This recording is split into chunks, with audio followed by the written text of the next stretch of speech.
soo dhawaada mar kala daawadayaal si aad ula socoto ona hesho wararkan barnaamijyada iyo macluumaadka aynu soo gudbinayno haddii aad ku cusub tahay baraheena bulshada ama horay aadan ugu xirnayn hadda ku soo biir waadna ku mahadsantihiin daawashada barnaamijka waanu imaan doonaa wararkii ugu dambeeyey ee dagaalada ka socda magaalada gaalkacyo laakiin saaka waxaynu ku hormaraynaa masiibo kale oo ay ku lug leeyihiin tahriibayaal afrikaan ah oo ka dhacday xeebaha u dhaxeeya waqooyiga Afrika iyo waddanka Spain ugu yaraan 17 muhaajiriin ah ayaa la rumaysan yahay inay ku dhinteen isku day ay ku doonayeen inay ku gaaraan jasiiradda Balearic ee dalka Spain kadib markii doontii ay saarnaayeen ay ku xanibatay badda muddo 15 maalmood ah sida ay sheegeen mas'uuliyiinta waddanka Spain laba qof oo kaliya ayaa laga badbaadiyay doonta kuwaasi oo laga helay meel qiyaastii 13 mayl badeed u jirta koonfurta galbeed ee jasiiradda Mallorca labada qof ee la soo badbaadiyay oo ka soo kala jeeda laba dal oo dhaca waqooyiga Afrika ayaa la dhigay cisbitaal iyagoo la ildaran fuuqbax iyo nafaqa darro waxay sheegeen in doonta markii hore ay saarnaayeen 19 qof inkastoo maamulka Spain uu sheegay inuusan weli si madax bannaan u xaqiijin karin dhimashada dadka kale dhacdo kale isla talaadadii shalay ka dhacday xeebaha Mallorca ciidamada gurmadka ayaa badbaadiyay 17 muhaajiriin halka laba meyd ah laga soo saaray doon kale oo la rumaysan yahay inay siday ku dhawaad 30 tahriibayaal hawlgallada baadigoobka dadka la yahay ayaa weli soconaya war kale oo arrimahan la xiriira dawladda waddanka Spain ayaa sheegtay in 10,000 oo muhaajiriin ay si qaanuunka ka baxsan u galeen magaalada Ceuta tan iyo bilowgii mowjada socdaalka ee soo bilaabatay 30kii bishii July ee sanadkan dawladda Spain waxay sheegtay in ay dib ugu celisay inta badan dadkaasi dalka Morocco iyadoo dhimashada la xiriirta isku dayada tahriibka ay kor u dhaaftay 77 qof maalmihii la soo dhaafay oo kaliya muhaajiriinta weli ku sugan Ceuta ayaa wajahaya xaalado bini'aadantinimo oo adag oo ay ka mid yihiin hoy la'aan cunto yari biyo nadiif ah oo xadidan iyo adeegyada nadaafadda oo ah kuwa aan hagaagsanayn waa hagaag warkaasna intaa aynu kaga gudubno markan waxaynu eegaynaa xiisad cusub oo dhanka diblomaasiyadda ah oo ka dhex coratay Brazil iyo Mareykanka maamulka madaxweynaha Mareykanka Donald Trump ayaa kala noqday fiisihii ama dalku galka safiirka Brazil u fadhiya Washington Maria Luisa Ribeiro iyadoo tilaabadan ay jawaab u tahay go'aankii Brazil ee bishii hore fiisaha ay ugu diiday laba diblomaasi oo Mareykan ah sarkaal ka tirsan waaxda amuuraha dibadda ee Mareykanka ayaa warbaahinta u sheegay in go'aankan uusan ka macno ahayn in safiirka laga eriyay dalka balse uu yahay tilaabo diblomaasiyadeed oo lagu cadaadinayo dawladda Brazil waxaana taasi ku daray in fiisaha dib loogu celin karo safiirka Brazil haddii Brazil ay aqbasho safiirka cusub ee Mareykanku u magacaabay waddankaasi Daniel Perez oo weli aan xilka la wareegin waaxda amuuraha dibadda ee Mareykanka ayaa sheegtay in tilaabadani ay tahay mid looga jawaabayo diidmada Brazil ee fiisaha loo diiday laba mas'uul oo Mareykan ah sida ay saraakiishu sheegeen go'aanka ayaa dhowr jeer dib loo dhigay si fursad loo siiyo dawladda Brazil inay beddesho mowqifkeeda balse taasi ma aysan dhicin Brazil ayaa horay u sheegtay inay diiday codsiga fiisaha sabab la xiriira walaac laga qabo in booqashada saraakiisha Mareykanka loo adeegsado dana siyaasadeed iyadoo doorashada madaxtinimada ee dalka ay ka harsan tahay wax ka yar 3 bilood saraakiisha Mareykanka ayaa qorsheynayay inay magaalada Brasilia kula kulmaan mas'uuliyiin dawladeed iyo kuwa doorashooyinka si ay uga wada hadlaan wax loogu yeeray hufnaanta doorashooyinka xorriyadda diinta iyo xorriyadda hadalka xiisadan diblomaasiyadda ayaa ku soo beegmaysa iyadoo muran cusub uu ka taagan yahay amniga codbixinta elektronikada ee Brazil arrin mar kale ay soo hadal qaadeen siyaasiyiinta mucaaradka waa hagaag wararkaasna inta aynu kaga gudubno markan waxaynu eegaynaa dhanka gaalkacyo halkaasi oo colaad cusub maanta ay ka qarxday wararkii ugu dambeeyay haddii aynu eegno iyo xaaladdu sida imika ay tahay wararka ka imaanaya magaalada gaalkacyo ee xarunta gobolka mudug ayaa sheegaya in dagaal la isku adeegsanayo noocyada kala duwan ee hubka saakay uu ka qarxay dhanka waqooyiga bari ee magaalada goobjoogayaal ayaa sheegay in dagaalka uu dhexeeyo ciidamada maamulka Puntland iyo ciidamada gaarka ah ee BSF oo dhawaan sheegay in ay ka amar qaadanayaan dowladda federaalka ee Soomaaliya ilo wareed dhanka caafimaadka ayaa sheegay in waxyeello ka dhalatay dagaalka ay soo gaartay dad rayid ah oo ku sugnaa gudaha magaalada iyadoo ay haleeleen hoobiyaal iyo rasaasta la isweydaaranayo waxaana la xaqiijin ilaa iyo hadda qasaaraha inta uu dhan yahay waxaana wararku sheegayaan in dhowr guri ay ku dhaceen hoobiyaal maalmihii la soo dhaafay waxaa magaalada ka taagneed xiisad colaadeed kadib markii ciidamo taabacsan maamulka Puntland lagu soo kordhiyay ciidamadii horey ugu sugnaa magaalada iyadoo la sheegayo in ay guul daraysteen wada xaajood dhinacyada lagu kala dab qaadayay si dagaal looga baaqsado ma jira waxa war ah oo ku aadan dagaalkan oo ka soo baxay dhinacyada dagaalamaya muuqaalo la soo dhigay baraha bulshada ayaa muujinaya dab iyo uura ka baxaya goob la aaminsan yahay inay ku dowdahay halka ay ku sugan yihiin ciidamada BSF xeradaasi oo la sheegayo in madaafiic hoobiyaal ah ay ku dhaceen sida wararka ugu dambeeya ay sheegayaan waa hagaag warkaasna wixii ku soo kordha intaynu barnaamijka ku jirno ama barnaamijyadeena dambe ayaan idinkugu soo gudbin doonaa haddii alla idmo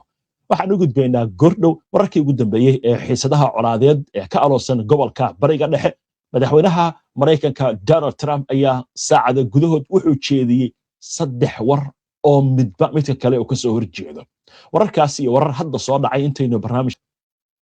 waa hagaag intaan u gudbin wararka bariga dhexe aynu dib ugu laabano wararka la xiriira dagaalka ka socda magaalada gaalkacyo waxaa imika soo baxaya war sheegaya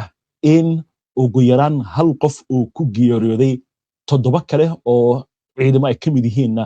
dhaawacyadooda la dhigay cisbitaalka ku yaala magaalada gaalkacyo gaar ahaan dhanka waqooyi warkan waa wararkii ugu dambeeyay ee qasaaraha ka dhashay dagaalka wixii ku soo kordha dagaalkan iyo wararka ugu dambeeyana waan idin soo gudbin doonaa insha Allah taala waa tahay xagga bariga dhexe aynu eegno madaxweynaha Mareykanka Donald Trump ayaa waxa uu jeediyey saacada gudahood ama hal waraysi intii uu ku jiray dhowr war oo kala duwan midba kale oo ka hor imaanaya arrintan qobarada Mareykanka waxay ku macnaynayaan jahawareer madaxweynaha Mareykanka ka haysta arrinta Iiraan isla markaasna tabar iyo taag uu u laayahay dagaalka inuu kaga guuleysto xeelad iyo tabna uu u laayahay in heshiis la gaaro xaaladdu waa jiq haddaba aynu eegno wararkan iskhilaafsan ee ka soo yeeraya madaxweynaha Mareykanka Donald Trump ee la xiriira xaaladan imika ka taagan waddankaasi ee Mareykanka madaxweyne Trump ayaa waxa uu ku andacooday in Iiraan ay wajihi doonto weerar aad u culus haddii ay ku guuldareysato in heshiis ay gaarto isla markaasna marin biyoodka Hormuz oo sii xirnaado waraysi uu siiyay telefishinka Fox News ee laga leeyahay Mareykanka ayaa Trump waxa uu ku sheegay in Iiraan weligeed aysan yeelan doonin hub nuclear ah isla markaasna horay aysan u haysan arrinkaasina wuxuu sheegay in si adag loo xaqiijin doono waxa sidoo kale uu sheegay in marin biyoodka Hormuz si dhaqso ah loo furo haddii kale wuxuu yiri Iiraan waxa lagu qaadi doonaa weerar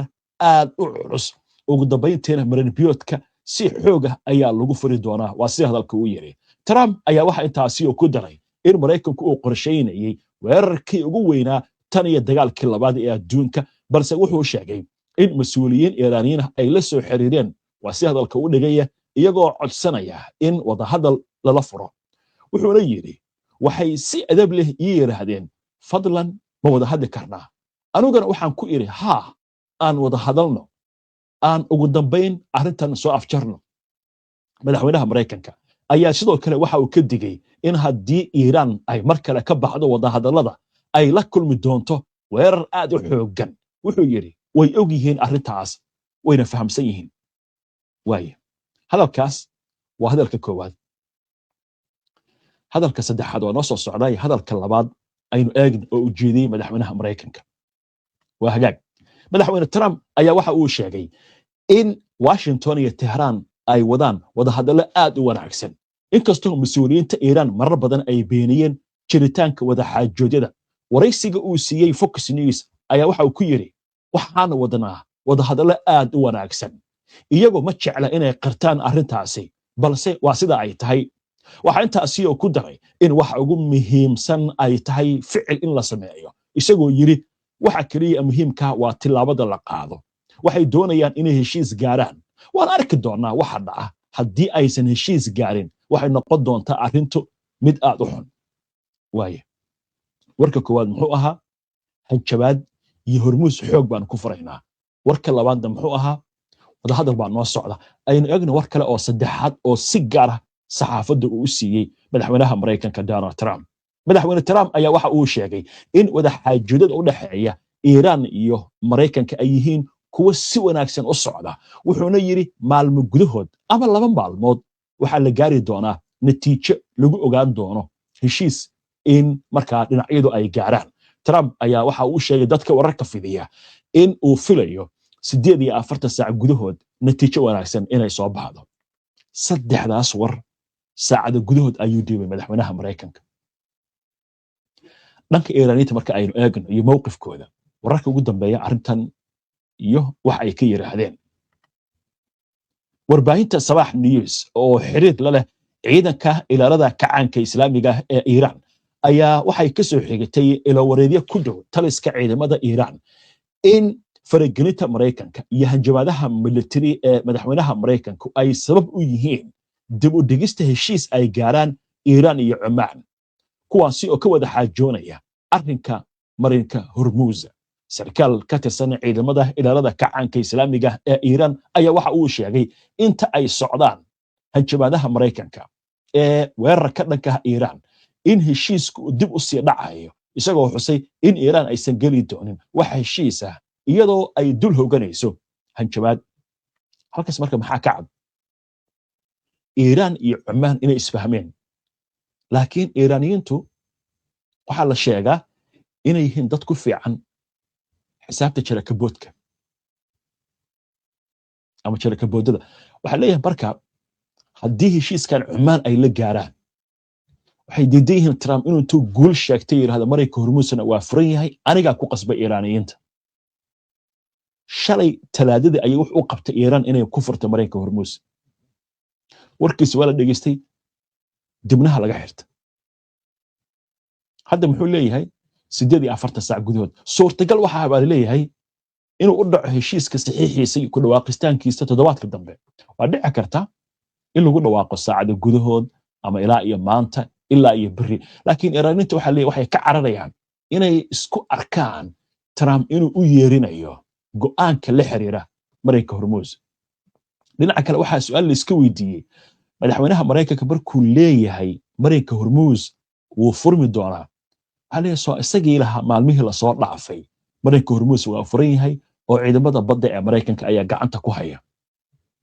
taana waxay noqotay calaamad su'aal kale waa tahay warkaasna intaas dayno kaga gudubno markaan waxaynu eegaynaa dhanka Israa'iil oo war uu ka soo yeerayo gaar ahaan Israa'iil oo sheegaysa inaysan boor u hayn sida wax u socdaan telefishinka kanaal 12 ee Israa'iil laga leeyahay ayaa ka soo xigtay ilo wareed sheegaya in Israa'iil aysan si toos ah uga helin Washington xogta ku saabsan wadaxaajoodka u dhaxeeya Mareykanka iyo Iran sida wararku sheegayaan inta badan xogta Israa'iil ay hayso waxay ku kooban tahay waxa madaxweynaha Mareykanka telefishinada uu ka sheegayo telefishinka kanaal 12 ayaa sidoo kale waxa uu ka soo xigtay sarkaal sare oo Israa'iiliya oo sheegaya in Trump iyo la taliyaashiisu ay doonayaan in heshiis la gaaro Iran qiimo kasta ha ku kacdee isla markaasna Iran arrintaasi ay si fiican u ogtahay sarkaalka ayaa intaas ku daray in hadda wadada muuqata ay tahay midna ka diblomaasiyadda ah halkii laga sugayay xaaladdu inay noqoto mid military halkaas marka maxaa ka cad saddex qodob ayuu warkani sheegaya waa midda koowaad Israa'iil inaysan waxba ka ogeyn waxa socda. Qodobka labaad muhiimka muxuu yahay? Madaxweynaha Mareykanka iyo la taliyaashiis inay doonayaan heshiis in lala gaaro Iiraan qiimo kasta ha ku kacdo. Muxuu noqon karaa marka qiimo kasta? Mareykanku inuu yiraahdo go'aankaas baan qaadanay dagaalkana waa joojin. Israa'iil iyo Mareykanku isku xumaadaan. macnaha qiimo kasta ha ugu kacdo. Dagaalkan iga soo gabagabeeyay ka taaganta madaxweynaha Mareykanka. Walow ay dhici karto sida qobarada ay sheegayso xaalad militarina inay meesha ay iska marnayn. Waayo maraakiibta Mareykanka ee diyaaradaha dagaalka xambaara waxay ku sugan yihiin badda Carabta iyo gacanka Cumaan. Waa meel aad ugu dhow Iiraan. In ka yar 300 kilomitir ayaa la sheegayaa dhanka badda ah inay Iiraan u jiraan. Marka ba dhici kartaa si gaalma weerar in lagu qaado. Inkastoo Iiraaniyiintu leeyihiin wada xajood kasta oo socda iyo dadaal dhanka diblomaasiyadda oo socda waxaa ku lamaansan feejignaan iyo heegan ay ku jiraan ciidamada Iiraan. Waa sida warbaahinta Iiraan ay sheegayso.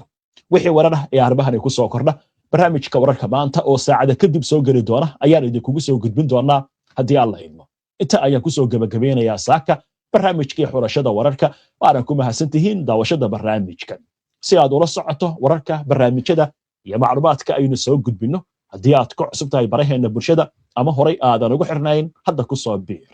waa inuu barnaamijka xiga insha Allah inta ka horeysa salaamullaahi calaykum wa rahmatullaahi wa barakaatuh.